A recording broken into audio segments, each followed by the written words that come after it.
Hi, and welcome to PowerViews. This is Dan McDade, your host and president of PointClear. PowerViews is dedicated to finding solutions to some of today's toughest sales and marketing challenges. And my guest today is Craig Rosenberg, who said he had the hipster look on today for our interview. And Craig runs sales and marketing organizations at Focus.com. Previously, he was VP of Marketing at Tippett, and then he also did about 5 years of consulting, including inside sales and sales management. He also moonlights as the author of a popular sales and marketing blog, funnelholic.com. And what started for him as a place to chronicle his adventures in B2B marketing and sales has become a destination for him to share thought-provoking and valuable content, often with an edge, which is what I always appreciate. He likes to write that post sometimes at 3 o'clock in the morning because that's all he has time to do. He had twin sons about 10 months ago, so he obviously is a busy guy. Craig, welcome to PowerViews. Glad to have you with me today. Thanks, Dan. I watched a bunch of your other videos, as I said, so I'm pretty honored to be here, and I did honor you with my hipster look, so hopefully I can be as edgy as you need me to be here. Absolutely. So. Hey, before I ask a question, one of the things I saw in one of your bios was that it was actually, I think, on LinkedIn, and you say, I sell and market with a passion in hopes the customers will recommend us with a passion. So obviously you're looking for the advocacy that we're all looking for with our clients. Tell me, since we just turned the corner on 2012, we're now on the back end of 2012, which is absolutely amazing. I can't believe it.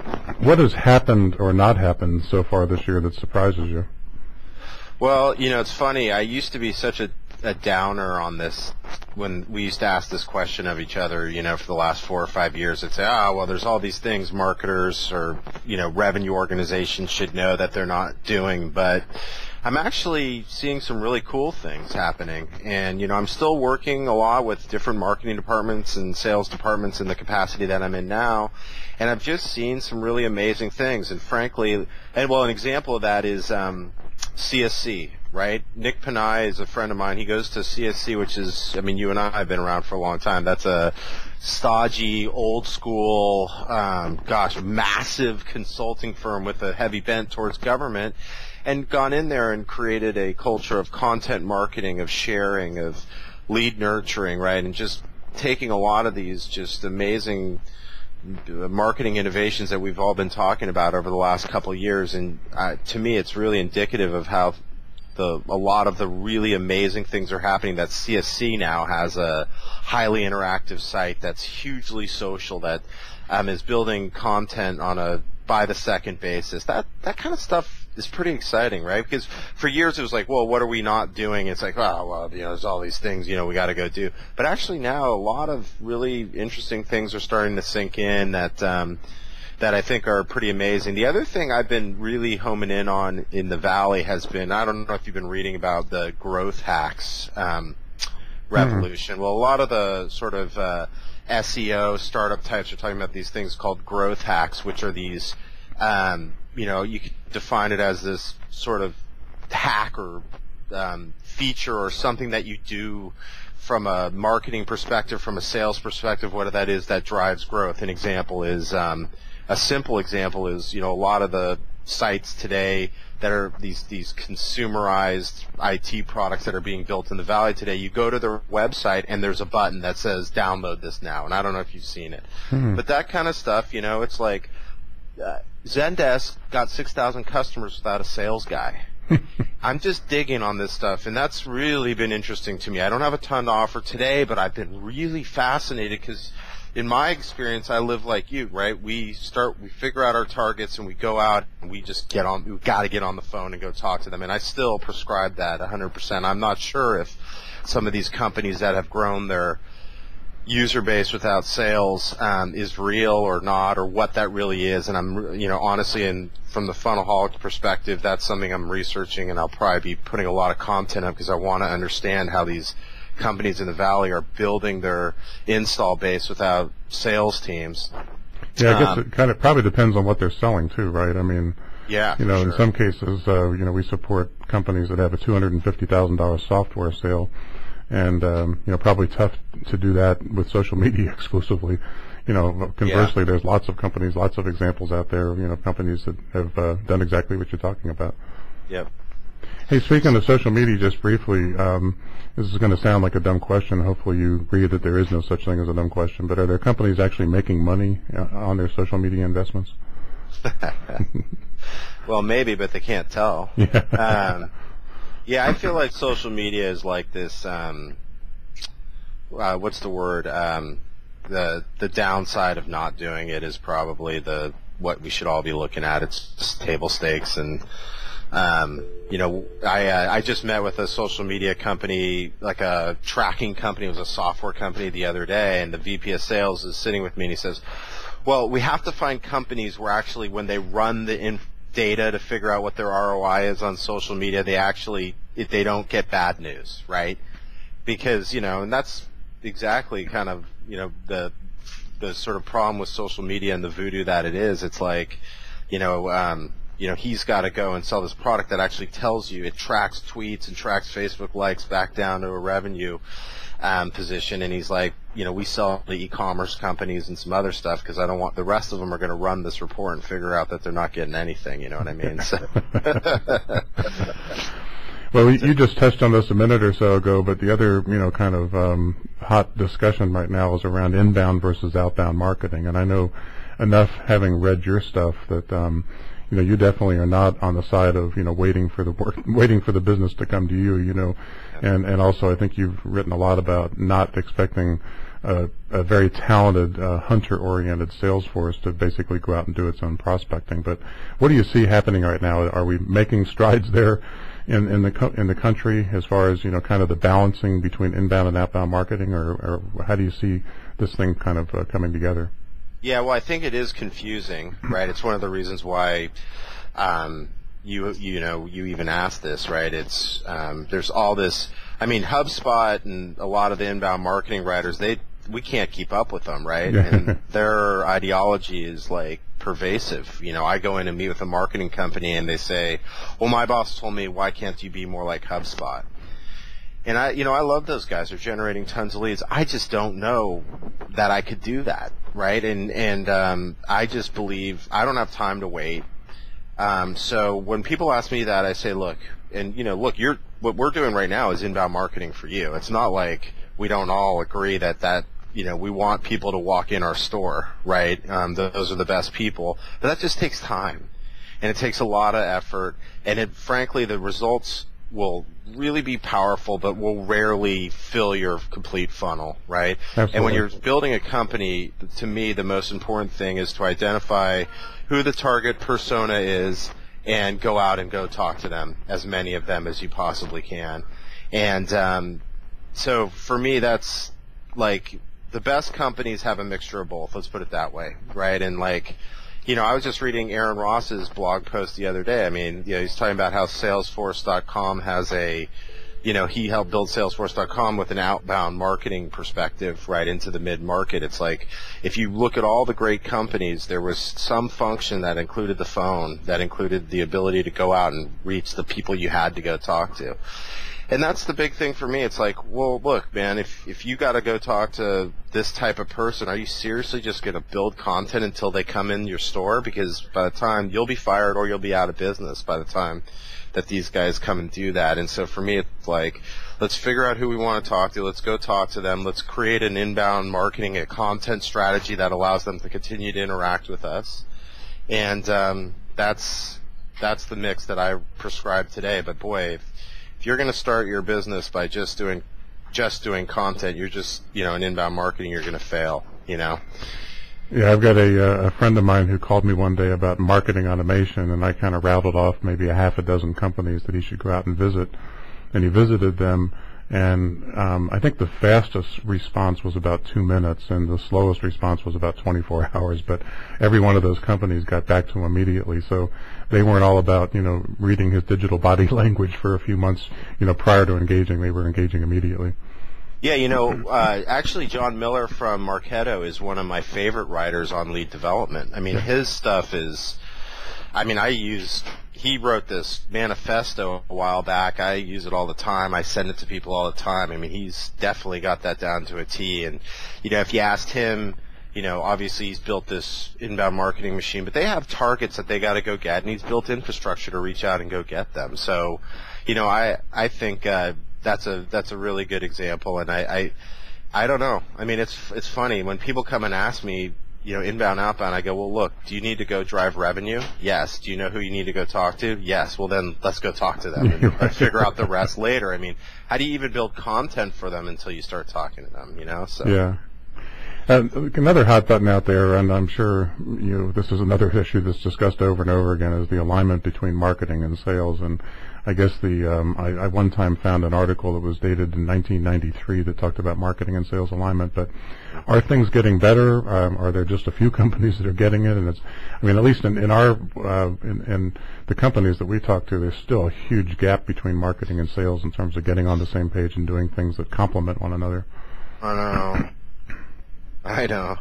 And I still am finding CEOs that still hate marketing, Yeah. I'm like, dude, I'm talking to all these people. It's like all this stuff we're writing about, not much has changed. I'm surprised from your perspective, though, because typically companies that have invested in the lead development function or the inside sales function have better alignment, right? Unless sales hires you guys in. Most of the times the bridge is typically facilitated by the fact that you have the phone-based resource that can either reach out to the right person or can go through the leads that come in and make sure that sales is talking to the right. So typically, in my opinion, in most cases, unless the VP of sales hires an inside sales team, that function typically helps bridge the gap. But I haven't seen much good. I've seen some good. I was really encouraged when I was hearing that VPs of sales, when they were being interviewed in the Valley, were asking the CEO, what his lead generation strategy was, right? That's a good start, right? Yeah. Is that the VP of sales cares about what marketing's doing and makes that part of their decision on whether they want to join a company. But I mean, it's crazy. I live in the marketing side, so I talk to these marketers who are like, oh, I'm doing a great job, I got Eloqua, whatever, and then I go meet their sales guys, like I have no idea what marketing's doing. So I'm also worried that places that think they're aligned really aren't. It's hard, man. I mean, and in some cases, everyone gets so mad at me when I say this. In some cases, as long as there's a CEO or a COO or someone to facilitate, sometimes the friction's okay. It just is, as long as there's the infrastructure set up.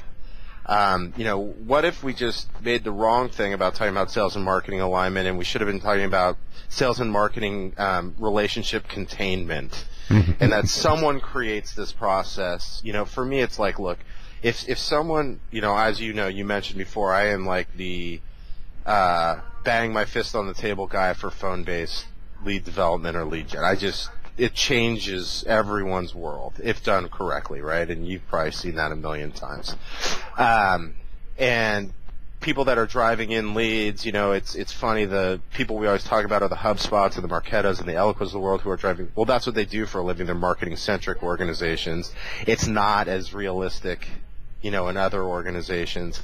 But as long as they're feeding sales good leads and sales is hitting their number, you're typically seeing some kind of okayness, right? And, if sales doesn't care about marketing but marketing understands what their job is, right? They got to get this amount of qualified opportunities. I think we can all live with that. That's essentially, that was a whole lot of words to just say, as long as we decide what a qualified lead is that will send to sales, I think everyone can live.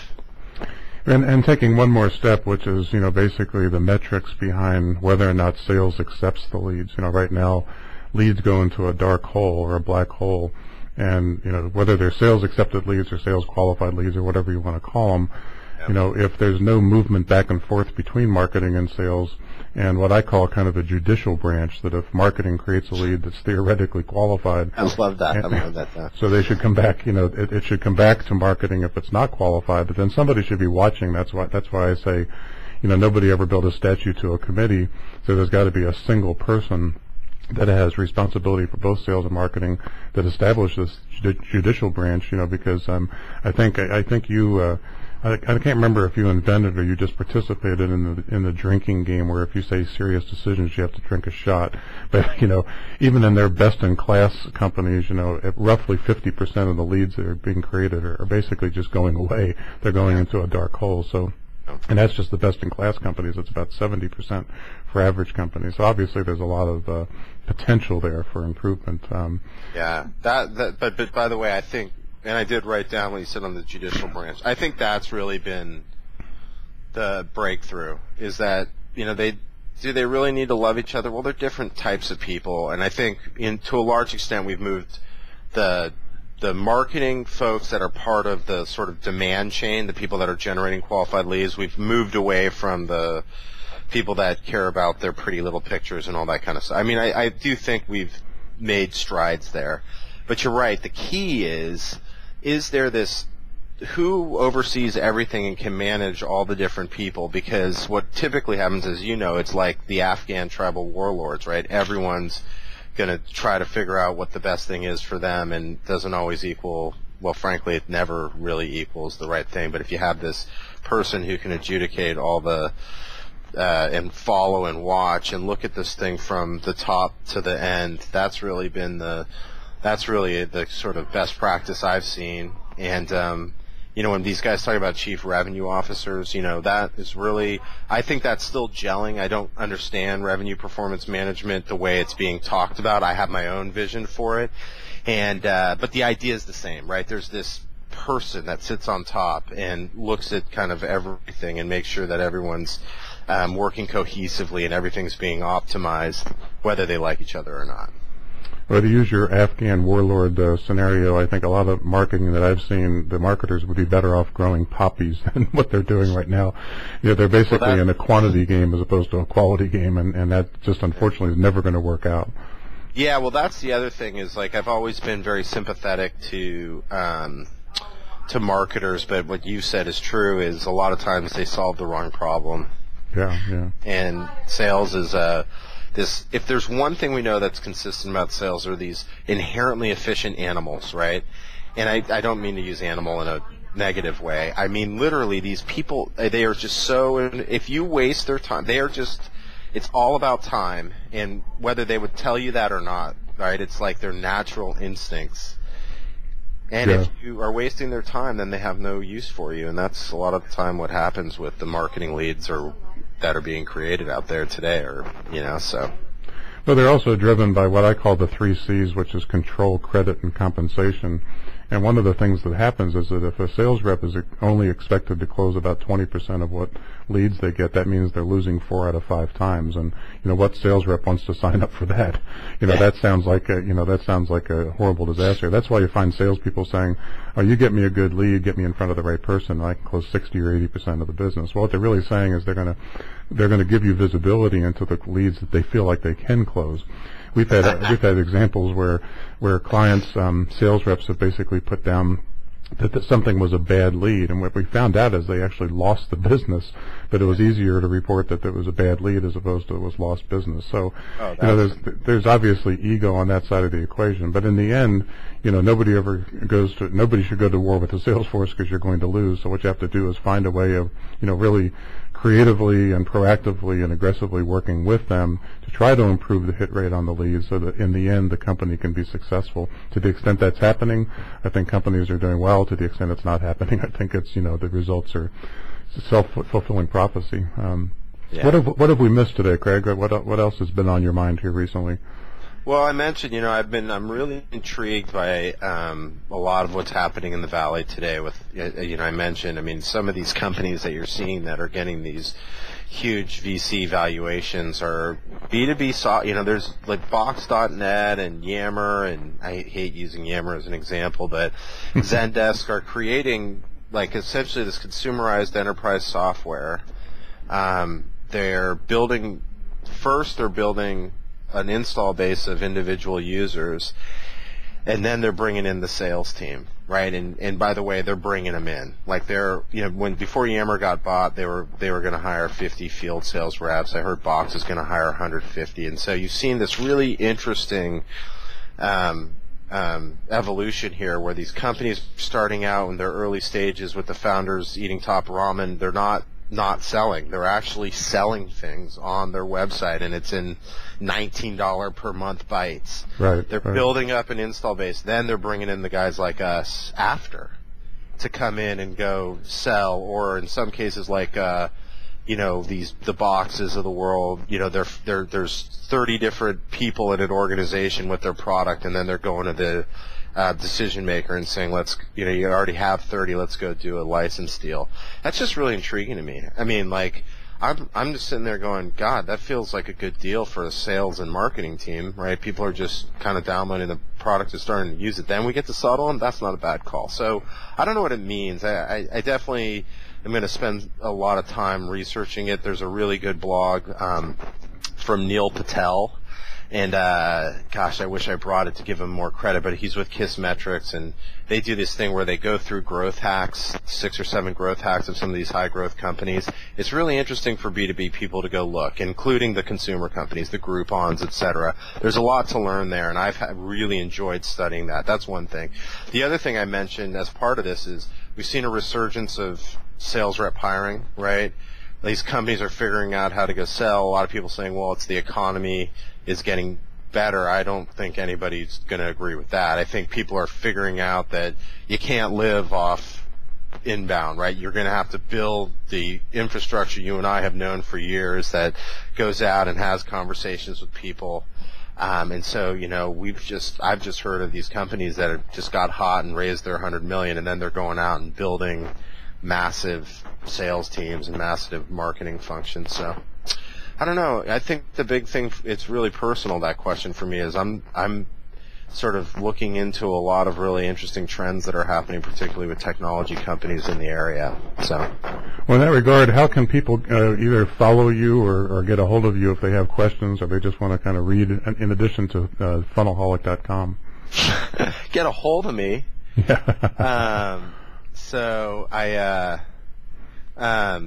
my blog, by the way, has been down for 5 months, which has been the worst thing for me. You can follow me at funnelholic, right? And that's really the best place. I do that for communicating with everyone and passing information. Twitter's kind of like my thing, and then obviously my blog. And I would say those are the 2 things. Anybody can follow me, and if they want to reach out to me, they can do so there. So. Okay, well, I appreciate it. Well, Craig, thanks so much for joining me today.